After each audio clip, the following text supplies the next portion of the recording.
Welcome back. Well, rising inflation is causing hardship for an increasing number of Australian families. The Vinnies CEO Sleepout comes at a good time. It's set to be held next week and it raises awareness of homelessness as the housing crisis worsens. Vinnies CEO Sleepout calls on participants to spend a night sleeping rough on one of the coldest nights of the year, actually.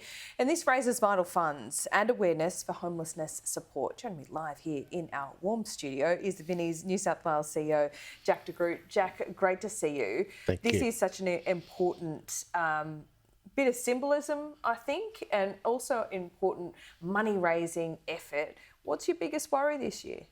So the biggest worry is that people actually are so worried about their own household budgets at the moment with rising interest rates, the issues around energy affordability, that to think of those who are doing it toughest in our community may not be front of mind. But that's what the CEO Sleepout is all about, putting people who are homeless, at the risk of homelessness, front of mind in the minds and hearts and actions of our leaders in the business community so that they can use their influence for change and the provision of more affordable housing. And as we see those cost pressures, are you already seeing it with your services that you provide? What are you seeing on the front line? So we've seen an increase in the number of people who've used our domestic violence services over the last couple of years.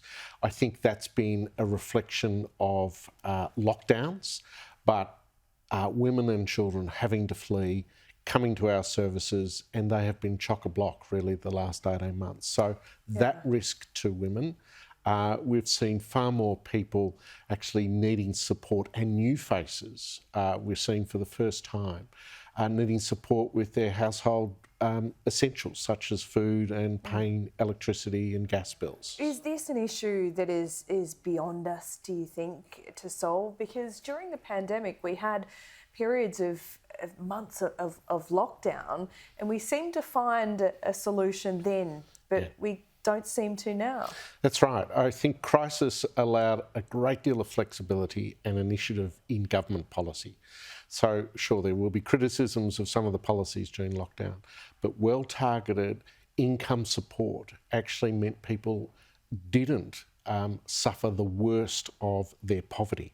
And so that well-focused income support, the increase in the New Start allowance or job seeker, all of those actually meant that people weren't at the point of despair, even though the rest of the community was terribly worried because of COVID. So well-targeted increase in basically the safety nets means that it is possible. The other thing that we saw was great initiative by governments across the country to actually put people who are at the risk of homelessness into some of that underutilised hotel accommodation, and then to follow them up on release from those hotel solutions for a couple of years in transitionary accommodation support. Jack, that's what I'm talking about. So why is it beyond us now? It's not beyond us at all. Okay. So we have budgets coming down left, right and centre in Australia at the moment. What do you want to see in that budget? So we want to see a commitment in New South Wales budget in the coming week that actually increases the provision of social housing. We need another 50,000 units of housing in New South Wales over the next decade. 5,000 a year is quite doable. And so that actual investment is crucial. It's also good economically to have that sort of stimulus to the construction economy on an ongoing basis. We know that sector is under pressure. But it will make a huge difference if we have targeted housing provision and we have an increase in the safety net and that we have solutions for those who are facing energy poverty because of the spike in prices that we're going to see over the next little while. So with all of the pressures on the economy, higher inflation, higher interest rates, higher energy, less affordable housing available, we need government to actually come together with a package, meaning all of those for the most vulnerable people in our community. So if the ethical argument doesn't get them across the line, Jack, there's always the productivity one, isn't there? There is, and I am a believer, and we've seen this in other governments in Australia, the Victorian government announcing its big build, Northern Territory wanting to do more in housing and homelessness.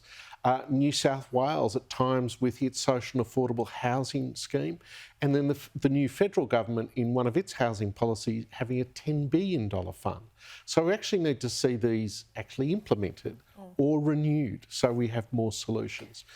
Well, that's where politics gets in the way, Jack. You know that, but we'll see how it goes. We will. So we're delighted that Sky supports the CEO Sleepout, because that actually gives us an interface with leaders to actually bring their influence on the political process. It raises and needs to raise, well over $9 million nationally this year. So the CEO Sleepout, that's $9 million. Over. Okay. Want to exceed expectations, don't we? Because the need is great, and particularly we want to focus on early interventions this year as we celebrate the CEO Sleepout, because that will mean that people don't end up couch surfing. So women who are at the point of fleeing domestic violence know that there is a solution and that they don't end up homeless. People who have been discharged from hospitals, who are struggling with any health, and we have older women facing this quite often, first time in their lives, seeing homelessness bearing down on them. Yeah. So to actually have solutions to that is really important. Jack, we are very happy to support it here at Sky News indeed, and we thank you for your time this morning. Thank you very much.